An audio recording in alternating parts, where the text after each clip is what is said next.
Hi everybody, welcome to TTRP Giraffe. Today we've got a good episode for you with some magical items. Please, before you watch the whole video, go down to our Patreon, our Discord, and any other social media that you can think of. I'm here, one of your DMs, Kai, with... Hi everyone, my name's Nate. I'm one of your other DMs. I also go by the name Blizzard Wizard a lot, which is spelled BLZZRDWZZRD, and you can find me on all social medias under that name. And we have a third with us today. Of course. And it is your fellow DM, Doug, who goes by Doug on pretty much everything.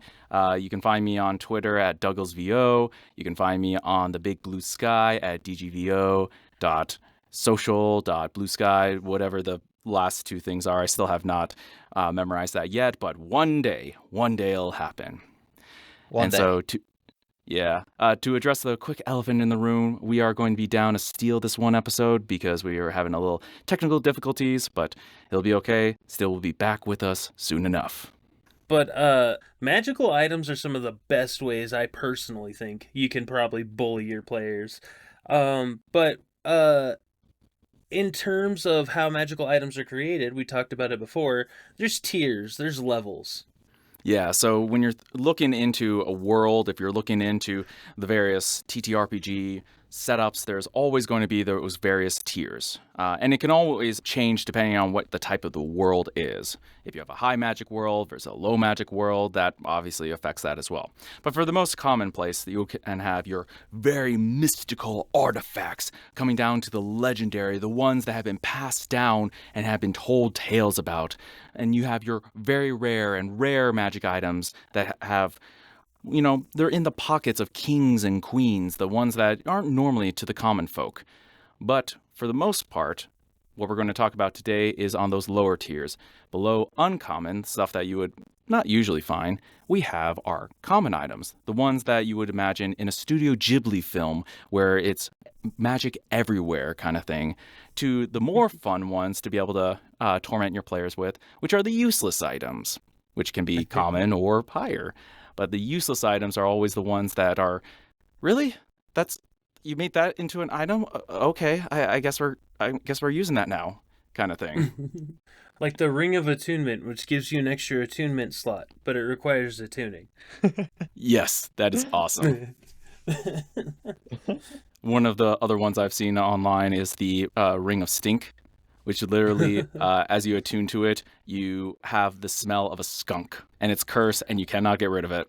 So sucks to suck. I've also seen the container of endless soup, and it contains warm soup, but you can't ever eat it. It goes to disappear right as you bring it to your lips. Oh my gosh, it's the cotton candy meme. As soon as you have to touch it into the soup to be able to have it, but as soon as it touches the soup, it's gone. I love seeing players use those useless items to solve puzzles. And it's brilliant. My favorite is when they use player creativity. Yeah, exactly. My favorite is when you give them a useless item and it's like, haha, you have now taken this and you have to deal with it. And the players are just like, but what if we didn't? And they end up giving the item to an NPC or to an enemy or something like that, just to screw with you now. Those are always fun to have to deal with. So always be aware. Your players love to be able to try to flip the script. As much planning as you are capable of doing as a person, the multiple people in your game are capable of derailing it 1,000 ways per person there. So we're talking about the useless and the more common items right now. So let's start off with talking about useless items. When you're thinking about useless items, the big thing is, at this point, they're joke items. They're items that either are in the world because somebody has decided that screw you in particular and have given them that item or put magic in it to make it their life a living hell.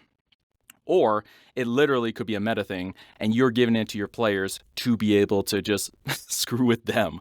The sneaky shoes of Squeak, for example. You have your rogue that that it's at first it seems very sneaky, the very elvish-like shoes, but they don't know what it is, and they fail to identify it ahead of time. They attune to it. All of a sudden, like that every single SpongeBob step. episode. Exactly. I did see a DM one time in a game I was playing in give one of our players a staff of magic detection, and it had a crystal that would glow on it whenever it was in the presence of something magical, but it itself was magical, so it was just always glowing. Yep, that's quite useless. Yeah. Oh my gosh, guys, there's magic around here. Wait, your staff is magical, right? Yeah, I don't see the problem. What? I also love the ones that are almost like a play on words. Like I've seen one called the Wand of Teleportation, and it on use it teleports the wand like 2D 100 feet away from you. Those are fun. Yeah, or the Wand of Create Wands, where it's a one-time use item, and all it does is make a wand of create wands. So upon using it, it's destroyed, but then you have the wand it created, which is another wand to create wands. The wand of waving, where you can be able to create a wave in the water, but you have to put the wand in first and then you move it through. And it's literally it's just a stick, guys. It's just a stick. It's just a stick. My all-time favorite useless magic item, though, comes from the internet, and that's just because I would use them. I don't even care if it was a joke item. I would use them so religiously I would become proficient with them. Is the bagpipes of invisibility. So while you're playing them, you're invisible, but they're bagpipes. I don't know about you, but that sounds like a fun thing to be able to have. You just have your muzak in the background that is just these bagpipes going through, and you're just confused. Where is that sound coming from? But nobody can see it. That's a fun one. Yeah. Yeah, so That is useless fun. items, in my opinion, are something that's fun to be able to give out, especially when you don't want to give your players higher magical tiers, especially stuff that you can be able to use for combat or would have more of a utility. It's more for fun. And it could also be, you could have a useless magic item that is just, something that you could be able to do with regular things. So like a cap of capping, literally just put it on a bottle and it'll cap itself. I feel like that would be useful if you were like someone who drank out of a lot of bottles maybe in your everyday life. But other than that very specific scenario. Right. I'm reading one here I want to tell you guys about. It just makes me laugh. This one is called the Mer Cloak of Aquaphobia. It gives you a swim speed of 40 feet as long as you're not touching water or any other liquid. Huh. Yeah. Yeah. You walk on water. I'm but sensing can you a swim on pattern land? here. A lot of useless items are pretty contradictory in that sense.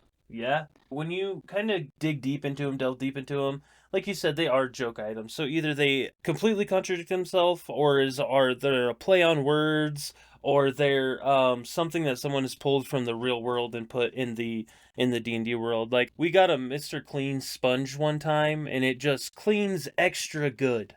That's all it does. Just It just gives that extra elbow grease that you need in it. One I've heard of is Teapot of Tea Time, where every day at a specific time it makes tea regardless of where it is. I love that magic item.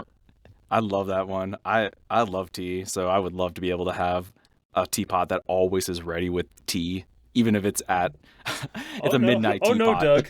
Oh no, Doug. You've misunderstood. It's not always ready for tea. Only during that specific time of day will it make that tea, and then otherwise it's just a pot. Perfect. I will have tea at that specific time. Almost as if it's a tea time. Tea time. Bum. But unlike the useless ones, a common magical item could still have some use. It's just not going to be, mind melting.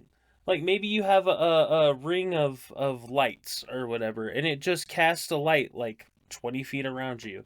That's nothing game breaking. That's nothing crazy. Right. A common magic item is common for a reason. It is something that is easily made. It is something that is either mass produced or it is something that any Joe Schmo can essentially be able to pick up and use themselves.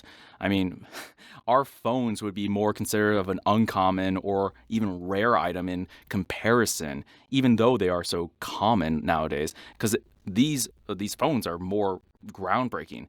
Exactly as you were saying, Blizzard, it is we are looking at something that is not game breaking. It is we turn on a light. We have something that warms up your hands. If looking for inspiration, looking at spells and looking at the very simple ones, the cantrips, what can you be able to do at like the base level? A lighter. That's a good common magic item. You just don't need any fuel. Light it up, and you got fire. Heck yeah. Oh. That's a really good common magic item, actually. Yeah. But that is the kind of thing that you're looking at. You're looking at something that is not exactly what you're saying. It is not groundbreaking, but it is still somewhat useful. It is something that will make the people's lives ever better. Like, my favorite way to be able to get inspiration for especially common magic items is to look at, I mentioned it before, Studio Ghibli films. Look at how regular folk use magic every single day. Like, even just those that are helping plants grow better, like just essentially being able to an additional fertilizer kind of thing, or a pot that has water that helps it bloom and grow more. Something that everybody has that just has allowed it to proliferate. Yeah, the watering can of fertile soil. Another thing you can do too is, since these are for TTRPGs, D&D, things like that, we live in a, I would say, almost high-tech society, if not high-tech society. Like you said, our cell phones. Most of us on the planet carry a box in our pocket that can access the entirety of knowledge of mankind at any given time. That's insane. Yep, and all its misinformation too. Well, yeah, which true. is fun. That's true, and all the false and fake things. Yeah. Right. But yes. So because of something like that, you could take something like an escalator, right? Well, in a fantasy setting, maybe it's a common magic item, and they're called the stairs of lifting because they just lift you up the stairs. You know what I mean? Like, right, boom, exactly. done. But you don't have to worry about things like machines. You don't have to worry about things like gears or power or anything like that, other than some magical source. And that's where, for common magic items, what I love to be able to do is turn that common thing that you would see in a regular day into something that is unique. So for that stairs of climbing, it literally is just a bunch of planks of wood that just move up. But there is nothing behind it. There's no banister. There's nothing there other than maybe like a rail to make sure that people aren't falling off. But it is just planks that people just stand on, and it only goes to one specific place and always comes back to that one specific place. When you said a rail, all I got was I think it was Family Guy Star Wars. It's the two guys on the Death Star. It's like, when I asked for a rail, you know what they said? We'd be leaning. That is what you would probably do with a rail. You would definitely want to lean. Just not too far. But the other thing that I think can help you produce common magical items too is if you just think of everyday mundane tasks, especially in your fantasy setting. Someone's doing laundry, right? Okay, so maybe they've got a close string of fast drying. You know what I mean? Someone cooks all the time, so maybe their spoon perpetually keeps the meal warm, Mm-hmm. Oh, man. The best common magic item in that sense is the spoon of tasting, where literally it is the prestidigitation spell in it, but the flavor one, where essentially every time you pick it up, it will be a different flavor. You taste something unique and good every time. That'd be cool. That one's fun. But that leads into one other point I want to be able to get at. Be aware of what your common magic items are, and if they are common, how that might affect things. So, for example, if you have a common spoon that allows you to always have great tasting stuff no matter what, you probably don't have a society with like a ton of chefs, or at least commonplace chefs, like people who actually do cooking, because why do you need to have a chef if everything that you taste is always good? Yeah, they'd be like their own little outcast group, like the people who spurn those things. Right. exactly. So be aware of what you consider common. If you do give it to everybody, imagine society if you always have it. Now, granted, we were talking about lighters earlier and making that a common magic item. It's not going to turn everybody into pyros and make everybody like firebugs kind of thing. But it does have that opportunity that anybody could go around and just, uh-oh, Jimmy's house is on fire again. Whoopsie. Whoopsie. What did you expect? It's nighttime. No. You didn't see me. It didn't happen. But what about the ashes? No, it didn't happen. What ashes? Exactly. I like magic items too that are only there for flavor. For instance, a cape of billowing. It just billows Yes. dramatically. That's it. That's all it does. What more do you want? No. Dramatic flair. Exactly. Vader did it. A similar one would be like a glamour weave, where literally it's not changing who you are, it is just changing your clothes. And it's not like, you're having an emblem on it. It's just like, oh, now you can have a fashion diva where now everything that you have is silk. Oh, now it is all satin. Now it is all just because I want to be just like the common folk. Now I have cotton. That's like you were saying, just keep in mind with whatever you build, have fun with it, of course. That's the main rule of this. It is a game. Have fun. But be careful what you build because it will affect your world if it's common. And you also don't want to make something that shouldn't be common a common magic item. I've seen a DM make a mistake where a common magic item was called the Spoon of Decapitation, and they literally would just separate the head of the neck from anyone that went to eat with these spoons. And he's like, Holy yeah, this guy hell. mass produced them and sent them out into the world, and it was supposed to be like a big plot point. That is terrifying. But really all he did was give his players PTSD of spoons. Yeah. Especially because I'm imagining now it just decapitates them, but imagining the spoon itself is doing the decapitation, and that's not a sharp edge, guys. You're gonna feel that. Oh, that's man. Oh yeah. So that's a horror game. Jeez. Psychological at this point, just from imagining it. Oof. Yeah. So always look a short-lived game. Yeah, I imagine people just, oops, I accidentally ate with the wrong spoon again. Well, now I gotta make a new character. Yeah, so for anything that seems like it could have the potential of doing something more than just a regular item, or something that anybody could have. Say, for example, like a firebolt spell. Firebolt is like you're essentially having kind of a gun. Maybe not as powerful, but it's kind of a gun. So, like a gun, you have to limit it. So, if you have a wand of firebolt, unless you know a really powerful magician, or if you are in a very high magic society, more than likely it probably only has one firebolt per rest kind of thing. So limit those ones out because it's common for a reason. It is not super powerful. It is not something that people can just essentially spam. It is something that is just available for the masses. Also a difference, I feel like it's important to state, between magic items and cursed items. Because you could place a curse on a common magic item. I actually know a couple DMs who have, how do I word this gently, gotten rid of toxic players at their tables through means of cursed items. They're helpful, handy tools. Just be careful. It's a lot of power being a DM. Yes. Oof. Yeah, I can just imagine. It should also be noted that, like, for cursed items, if they are a common item that has been cursed, is a different distinction between a common cursed item, if that makes sense. Yes.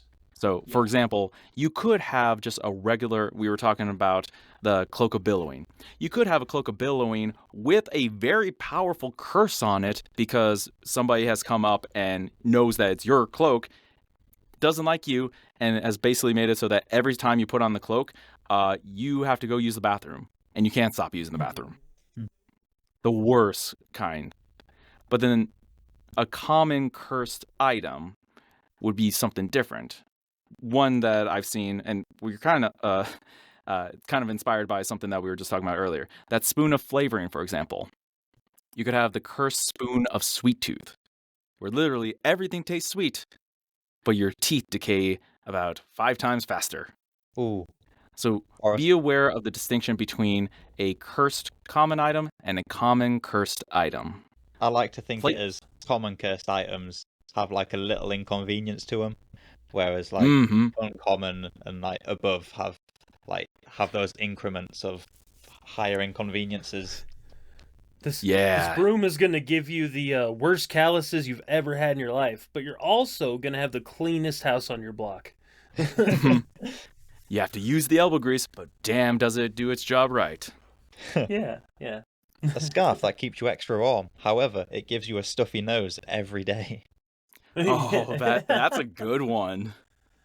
There's You a literally are red-faced. yeah, exactly. There's a game that we used to play called Monkey's Paw based on the Shakespeare tale. Mm-hmm. And it's, someone says, "Oh, I wish for this," and someone else gives it a stipulation like that. So someone else is like, "I wish for all the dough in the world," and someone else is like, "Yeah, you get it, but it's bread dough." Like one of those type Right. of things. The wish paradox kind of thing. The stuff that you see on every wish level spell of, hey, be aware that if you wish something that is said, it can be twisted to however one could mean it. So, for example, the common one that you see on the wish spell is, hey, I wish that this person is dead, or like this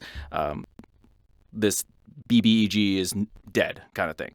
Well, they're going to be dead, but it's only because you have transported so far into the future that they are no longer alive. Yeah, something like that. Yeah, I've there's a set of horror movies called Wishmaster that breaks down things like that pretty well. And while it is a common trope, don't be afraid to exploit it. It's common because it works.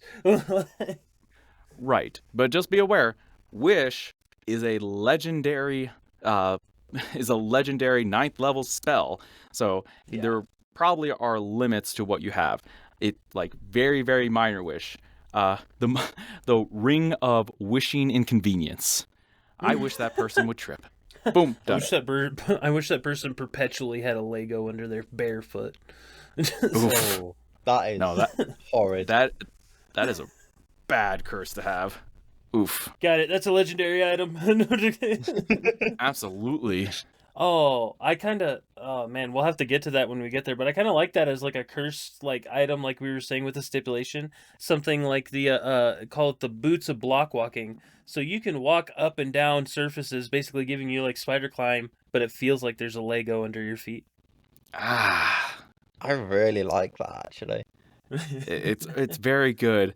It is just painful to think about, though. Yeah. I've stepped on a Oh. number of Legos in my life. Would you like feel that every time though, or would you get used to it? Like, That's That's a a good great point. question. Do you build calluses from it? So in my experience as someone with small children who have blocks and also someone who has incredibly calloused feet, you still feel it in certain parts of your feet because you know how your foot has that arch. So that arch almost always remains softer than the rest of your foot. Oh, now I just thought of it. So essentially, you feel that Lego every single time you step, but every step it's in a different spot. oh no, that would drive Oh, me crazy. yeah, that would I think it'd be cool. I'd be able to deal with it for like one mission, but for as a forever item, no, I couldn't do it. That's when your group finds a cleric and say, "I'm cursed. Please save me from this." Dear sweet Jesus, help. No. Mm-hmm. All But right. Well, I do we want to make an item? Hell yeah, I yeah. was gonna say I definitely like those, but for us, because we will have a series of items come out on both the Patreon and that Steel will draw. Sorry, Steel. Um, You're not it's here. not You your can't argue. Ha ha ha ha. exactly. Yeah, yeah, Let's make it exactly. as intricate as possible, guys. Oh my gosh. I don't So want it's to be gonna that be cruel to him. like I said earlier, it's gonna be an orb with 72 tubes, but each tube is a different shape. I don't even know if there are 72 shapes. Just keep We adding can sides. We'll get there. exactly. You just add dimensions, and eventually we'll make it so that it will have enough. But as for ours, I definitely think it should be something everyone has, but maybe not everyone uses. Okay. I Mm. gotcha. So, Oh, for instance, just a small example, kind of like we were talking about earlier, like that ring of light that casts light. If you're a creature with dark vision, you probably don't need it, right? right. But at the same time, like in a society of humans, probably going to be pretty useful. I mean, it's essentially your flashlight. Yeah, True. exactly. So I guess that brings to point that it's important to keep in mind when you're creating these items and where you're going to place them as a DM, the areas of which you're going to place them in. Because, yeah, it wouldn't make sense for like a society of humans to have these things that give light and then never use them. Mm-hmm. So we're Context talking about matters. light. One of the things that light always reminds me of is holograms. And one of the things that always reminds me of holograms is Star Wars. And so one of the things that I imagine from the Star Wars series that you see pretty frequently, and especially in both on the military side, bounty hunter side, everything else, is essentially a like the bounty slip. I don't know what exactly it's called, but essentially is a little light that shows you a picture of something. And so you basically just press the button, and then all of a sudden your quarry, the person that you're looking for, or something that you're trying to find pops up. So I Ooh. imagine like a small item that you can be able to just Oh, like press, and you have the minor illusion spell essentially. You press it up, and it's it's one of those things from the 90s. Oh man. They had the circular disc in them and you'd pull the little orange handle down and it would spin to a different picture that you'd look through these binocular things at. Oh, what were oh, the I VO think they were meters? called. Yes. Yes, I know Yes. exactly what you're talking about. The only difference is that this would actually be you press it and then everybody sees it around you kind of thing.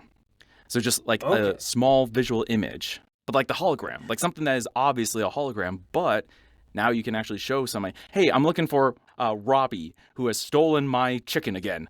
Here he is. Have you seen Robbie? I want my chicken back. I like to imagine it doesn't show it to you. Like you said, it produces almost like a hologram like behind you. So you have to have this thing up to your face so you can't see it. But everyone around you can see Tommy stealing your chicken or whatever the Right. be a great I call feel out like device. I feel like having it around you just makes it annoying and people would stop using it. So just what do you think, Kai? Um, I think, like you said, like Star Wars, brilliant example for a first magic item that we're creating. Um, I like the idea Doug's going with it being behind you. Like again, people would just get bored of it because it'd be funny at the start, but then people would just be like, "It's one of those fads, isn't it?" That's the useless version of it. Yes, yeah. The That useless could be like version the is it's cursed only item behind you. Those are version. the knockoffs. Right, exactly. Like the regular one is called the disc of scene, and the the useless one is the disc of everyone else scene, because you will never see it, and it's like, this is right? And you're asking everybody else, and they're like, sure. And it's a picture of you on your last vacation, and you're in your swim trunks and looking like a dork. Yeah, that's Richie. That's definitely Richie. I've seen him before. I love that. I love How that. So how would it work though? Would it be like a bracelet? Yeah, that's the question, and I like that idea. I like the idea that it is something that is easily accessible. You don't have to like pull. I guess we could also make it like a business card kind of thing, like that size, where you just pull it out and you press the button on it. But I like that idea, Kaya, of it being accessible. Like you can actually have it there and just be like, boop, and you can see it. Especially if it's so being used for like bounties and that, because you wouldn't want to like take something out while you're tracking someone, because then people can right. see it. Right, Clearly, exactly. it needs to And be a belly button ring. No, no. I imagine if it was that car thing, I imagine it happening in the scenario. It's like, all right, have you seen? Nope, that's a $5. Have you seen? Nope, that's my wallet. Have you seen? Damn it, where did I put it? Oh God, did I leave it back at bait? Oh, hold on 1 second. 25 minutes later, sorry man, I can't find it. Oh, you're not there anymore. Yeah, I I like the call. idea of it being a bracelet. Yeah, Yeah. something easily portable. Hmm. Yeah, rings are overdone. I think bracelet is just a fun little switch that still makes it super handy, but isn't just a ring. Because if we're being honest, rings and necklaces in D&D done a lot, like a lot. Yes. Right, exactly. And I understand, but like nobody does bracelet. Like where's my anklet of water walking? You know what I mean? Like Yeah, exactly. Would it have color though, or would it be like black and white? Ooh, that's a good question. depends on how how old it is. The old ones were only black and white. Hmm. The newer, fancier ones. The bracelet of viewing 2.0 is color. I remember when they made that hologram switch. Everyone was adjusting their holograms because of the green lady. Turned out it was an orc. No, oh Just got to man, knock it a few times to get rid of the static. just Right, smacking exactly. it around. Just blow on it. No, So if Yeah. we're talking minor illusion itself, reading directly from the 2014 version of it, if you create an image of an object, such as a chair, muddy footprints, or a small chest, it is no larger than a certain size, can't create sound, light, music, all that fun stuff. But it doesn't say anything about color. So I imagine that maybe there are, since this is a common magic item, maybe there are exactly what you're saying, Kai, is that there are two versions of it. You have the black and white version that is like your introductory one. It's like the one that when you say that I want to be a bounty hunter and you go to the bounty hunter skill, it's like here's your free thing. You can go do your thing. Get out of my sight. And then once you actually have money, then you can go buy the colored version that might have some other things like it has a compass on it so you can know which way's north, things like that. Ooh. I like that. I also like the fact that this item seems like it could be repurposed. So it's initially for bounty hunters, but let's say a bard comes across one. Now he's got a whole new instrument for his performances, which may help lend his performance like an extra bonus of some kind. Right, exactly. It And it could be could be used for... something that oh, go on, Oh, Ty. sorry, Doug. Nope, you first. Ah, okay. It could be used for like the police force and that as well, and like military advantage. Right, Yes. exactly. Yeah, so it would be common. It may not be for everybody, because I don't know about you, but I'm not going out to every Joe Schmo except for when I'm trying to be able to find that chicken to be able to be like, hey, I'm looking for this kind of thing. Now, it does help for, your regular player characters who are like trying to describe somebody that they're after or trying to find a location or something like that. And they're like, it looks kind of like this. And they have like a small picture of it to be able to show. But the nice thing about this is that it sounds like it could also be something that can be repurposed for higher tiers too.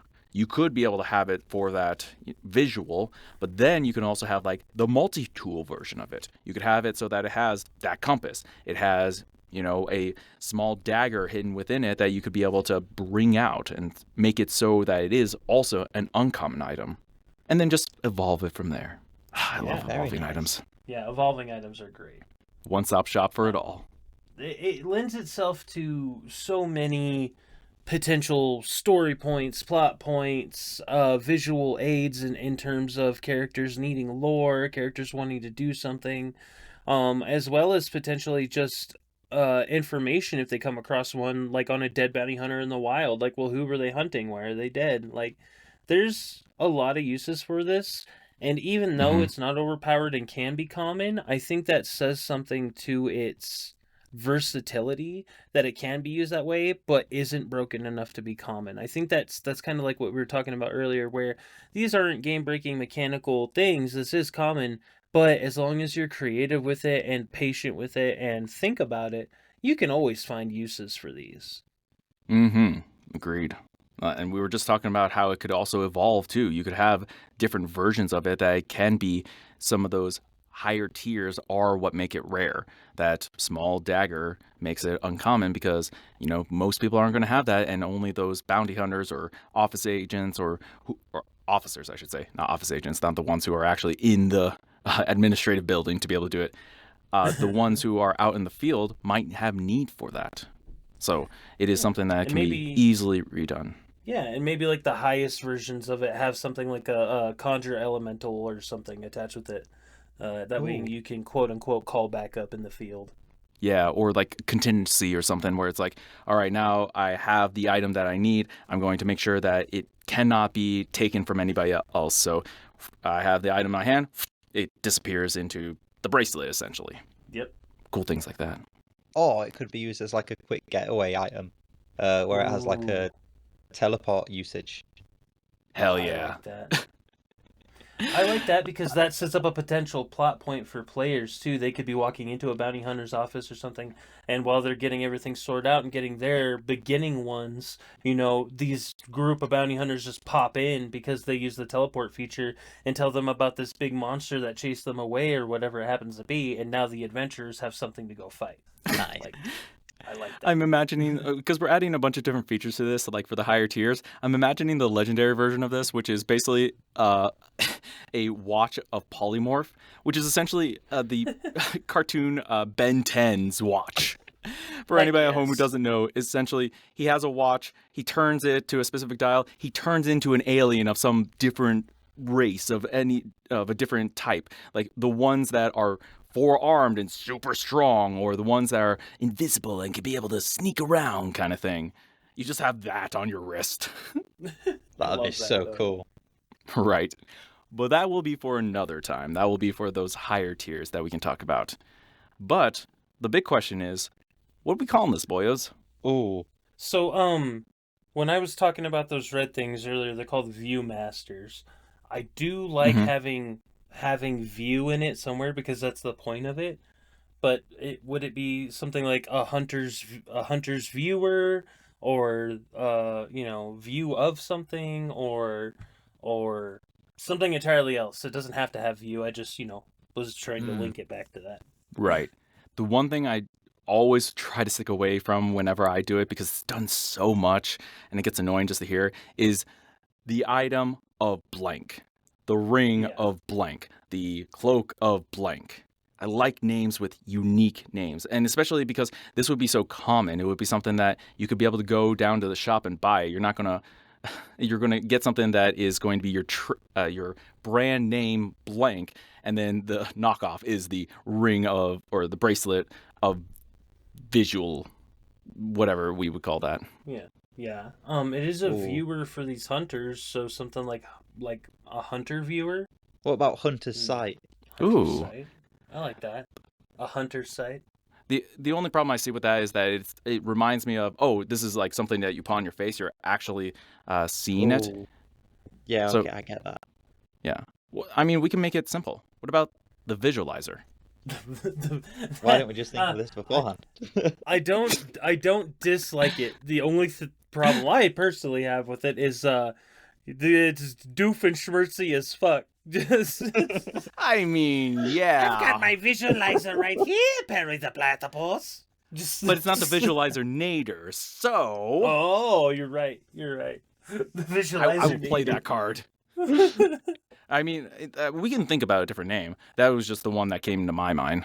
So, again, we're talking about a bracelet, but I get those Viewmasters in my head. And then we just talked about Doofenshmirtz with Parry the Platypus. And Viewmasters kind of look like a periscope on a submarine. And so now I'm like, what if we just call them Parries? Like... Oh my gosh, that would be a fun, like, that's the corporate name for it. They're called Parries. It's like Band-Aid kind of thing, where it's like they're like wraps, but everybody calls them Band-Aids, so they're all called Parries. They're all called Parries. It is bounty hunters. I mean, it's not really communication. Otherwise, you could call them stocky talkies. Well, stocky talkies at that point, we're going into like talking stones. Yeah, sending stones and stuff. Yeah. You'd like the name of having view in it. What about like view scope? Ooh, I do like that actually. And if everyone calls them Parries, it goes back to that periscope thing. So I like it a lot. Right, exactly. So the brand name is called Parries, but anybody who's going out to the street who doesn't want to get the 10 gold version of it can go back and just get the 1 gold view scope. Yes, I like that a lot. It's just Parries with the serial number scratched off.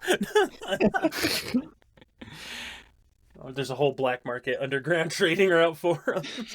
Yes, exactly. Oh All man. right. I actually really like this. And I don't think it'll be too hard to draw. So we said it's going to be a bracelet basically that projects this hologram. Um, and I feel like there's lots of ways it could do that. Either it could be a central stone, it could be one of those bracelets that's made up of many different beads, and then that way as it evolves, the beads unlock those other multi-tool options. Ooh. I also like the fact that with multiple beads, you could have it so that each bead is a specific visual. Ooh, That I like that way that. you can have multiple on there. Yeah, I like that. Bracelet with many beads, almost like a rosary, but not as, crazy. Uh, Or maybe more crazy. Maybe they're all glass. You hear that? You hear that, Seal? You're gonna have to draw textures. that's right. Yeah, but Yeah, the glass has every to one of have these something beads in it has as burn well. scars. The glass has to have something in it as well then. Oh, Yeah. yeah. We can have it so that it is obscured by the glass. So that way you don't have to draw a unique thing for each bead. No, Oh, But on the this would inside, be man. you know. comeuppance. You know. uh, um, I really like that. I really love that. We have a design, we have a name, we have a function, we have an item, guys. Hell yeah. Hell yeah. And as far as our first non-acronym episode of TTRP Giraffe goes, I'd say this went pretty well, even without steel. Yeah, missed the eye. But we Yeah. were able to get through it, and next time we'll be all the stronger when we have our steel back. We won't be iron anymore, we'll be back to steel. Oh. That's right. We need our backbone, our buddy that supports us in those dire times. Mm-hmm. But you know who else supports us in these dire times is our fans, our subscribers, the people who like, comment, and share this thing. So please, if you like TTRP Giraffe, make sure to keep an eye out at Armor Giraffe Studios for all the awesome things we're doing. Until next time, I'm been one of your hosts, Nate. I'm here with two others, Kai, Hi guys. It's been nice. yeah, and And Doug. and me, of course, because you can't get rid of me that easy. I'm in the walls. Ha ha ha ha. Hope you have a great rest of your time. Thanks for viewing the video. Have a good one. Bye. Thanks, everyone. Bye.